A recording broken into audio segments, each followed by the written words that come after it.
जय हिंद दोस्तों।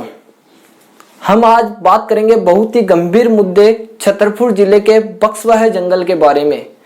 दोस्तों, यहाँ पे मध्य प्रदेश हाईकोर्ट में छतरपुर जिले के बक्सवाह जंगल में हीरा खदान के लिए लगभग 2.5 लाख पेड़ काटने की अनुमति को चुनौती दी गई है।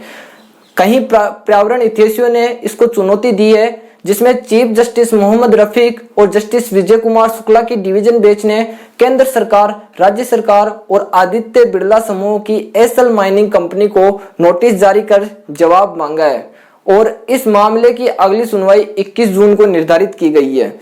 21 जून से पहले दोस्तों, हमको अपनी आवाज को बुलंद करना होगा और इन जंगलों की आवाज को सरकार तक पहुंचाना होगा, क्योंकि दोस्तों लालची सरकार ने इन जंगलों को काटने की मुहिम इसलिए छेड़ रखी है क्योंकि बक्सवाह में हीरो का भंडार है और यहाँ लगभग 3.42 करोड़ एक कैरेट के हीरे दबे हो सकते हैं। इसकी कीमत कई हजार करोड़ आंकी गई है, कई हजार करोड़, लगभग 50,000 करोड़ रुपए आंकी गई है। जिस निजी कंपनी ने हीरे खनन का काम लेने में दिलचस्पी दिखाई है, वह इस इलाके की लगभग 382.131 हेक्टेयर जमीन की मांग कर रही है। ऐसा अगर होता है तो इस इलाके के लगभग 2.25 लाख वृक्षों पर असर पड़ेगा दोस्तों। उन वृक्षों को काटकर नष्ट कर दिया जाएगा दोस्तों, उन पेड़ों को तो काटकर नष्ट कर दिया जाएगा, लेकिन बक्सवाह के जंगल सिर्फ पेड़ों का एक स्थान ही नहीं है, बल्कि यहाँ जिंदगी और संस्कृति दोनों का बसेरा है।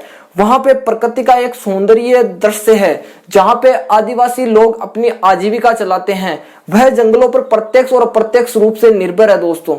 वहां पे कहीं ऐसे जीव जानवर रहते हैं जो उन जंगलों के द्वारा अपने जीवन को आगे बढ़ाते हैं। अगर उन पेड़ों को काट दिया गया तो उनकी आजीविका पर और उन जीवों पर संकट छा जाएगा दोस्तों। अगर जंगल उजड़ गए तो इन सभी जीवों का जो जीवन है वो संकट में पड़ जाएगा और जो सैकड़ों सालों में तैयार की गई धरोहर थी वो कुछ सालों में नष्ट कर दी जाएगी दोस्तों। इस धरोहर को तो नष्ट कर दिया जाएगा दोस्तों, लेकिन वर्तमान में चल रहे कोरोना काल ने यह बता दिया है कि जो प्राण वायु ऑक्सीजन है वो तिजोरियों में बंद सोना, चांदी, हीरा आदि को बेचकर भी खरीदी नहीं जा सकती थी और आज वर्तमान में इसी की वास्तविक उत्पादन केंद्र जंगलों को अब हीरा पाने की चाहत में खत्म करने की मुहिम चल पड़ी है दोस्तों। इस मुहिम के खिलाफ अपन को भी एक मुहिम छेड़नी है दोस्तों और इन जंगलों को बचाने के लिए अपनी सरकार तक आवाज पहुंचानी है दोस्तों, क्योंकि दोस्तों इन पेड़ों को काटने से मानव जीवन पर बहुत गहरा असर पड़ेगा, क्योंकि हवा को धुआं बनने से, नदी को नाला बनने से और बर्फीले पर्वत को पिघलने से इन्हीं जंगलों ने रोक रखा है दोस्तों। अगर इन जंगलों को काट दिया गया और अगर यहाँ पे एक भी पेड़ नहीं रहे तो दोस्तों पृथ्वी की जो ग्लोबल वार्मिंग है वो बढ़ने लगेगी। ग्लोबल वार्मिंग का मतलब होता है दोस्तों पृथ्वी का तापमान, और अगर पेड़ पौधे नष्ट कर दिए गए तो पृथ्वी का तापमान बढ़ने लगेगा।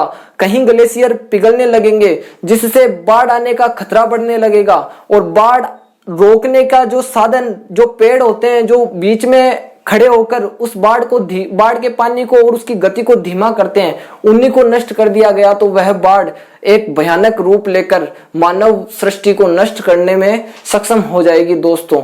क्योंकि अगर ये पेड़ पौधे नहीं रहे तो दोस्तों जैव विविधता तो नष्ट होगी ही होगी और जंगली जानवरों का रहने का जो आवास स्थल है वो भी नष्ट हो जाएगा, जिसकी वजह से जानवरों का विलुप्त होने का खतरा भी बढ़ जाएगा। दोस्तों आज रेड डाटा जैसी पुस्तक बनाने की जरूरत ही नहीं पड़ती, लेकिन इन जंगलों को नष्ट करने की वजह से ऐसे कई जीव जंतु है जो विलुप्त होने की कगार पर आ गए हैं, जो आज रेड डाटा पुस्तक में अंकित हो रखे हैं दोस्तों। अगर आने वाली पीढ़ी को अगर जंगल नहीं मिले तो उनके जीने का कोई सहारा भी नहीं रहेगा दोस्तों, क्योंकि जो प्राण वायु है वो इन्हीं जंगलों से मिलती है दोस्तों। यही प्राणवायु का केंद्र है। सर्वाधिक ऑक्सीजन हमें जंगलों से ही प्राप्त होती है। कितनी भी कृत्रिम ऑक्सीजन आप सिलेंडरों में भरकर ले आइए, लेकिन अगर जो आपकी नेचुरल ऑक्सीजन आपको नहीं मिलेगी तो जीवन खतरे में पड़ जाएगा दोस्तों। अगर इन्हीं जंगलों को नष्ट कर दिया जाएगा तो मानव जीवन पर प्रकृति का कहर देखने को मिलेगा। जिस प्रकार आज कोरोना जैसी कहीं बीमारियां मानव पर कहर डाल रही है, वैसे और बीमारियां जैसे येलो फीवर, डेंगू, चिकनगुनिया और जीका का तो नाम ही दोस्तों उसके उद्गम स्थल जीका फॉरेस्ट से पड़ा है। ऐसी कई बीमारियां मानव जीवन के बीच आ जाएगी और मानव जीवन का सफर बहुत मुश्किल हो जाएगा दोस्तों। इसलिए आप सभी से निवेदन है कि इन जंगलों को कटने से बचाने के लिए हमें सोशल मीडिया पर आंदोलन करना पड़ेगा, जिससे इन जंगलों की आवाज सरकार तक पहुंच सके। और जिस प्रकार एक अकेली लकड़ी को आसानी से तोड़ा जा सकता है और अगर वही लकड़ियों का गट्ठर बनकर एक हो जाए तो उनको तोड़ना मुश्किल हो जाता है, उसी प्रकार एक अकेला आदमी कुछ नहीं कर सकता दोस्तों। हम सबको मिलकर एक आंदोलन, एक मुहिम छेड़नी है और इन जंगलों को बचाना है दोस्तों, और इन जंगलों की आवाज सरकार तक पहुंचानी है।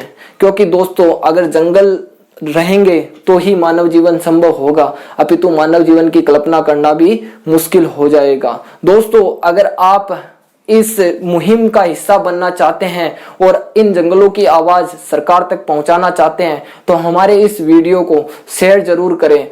धन्यवाद दोस्तों, जय हिंद।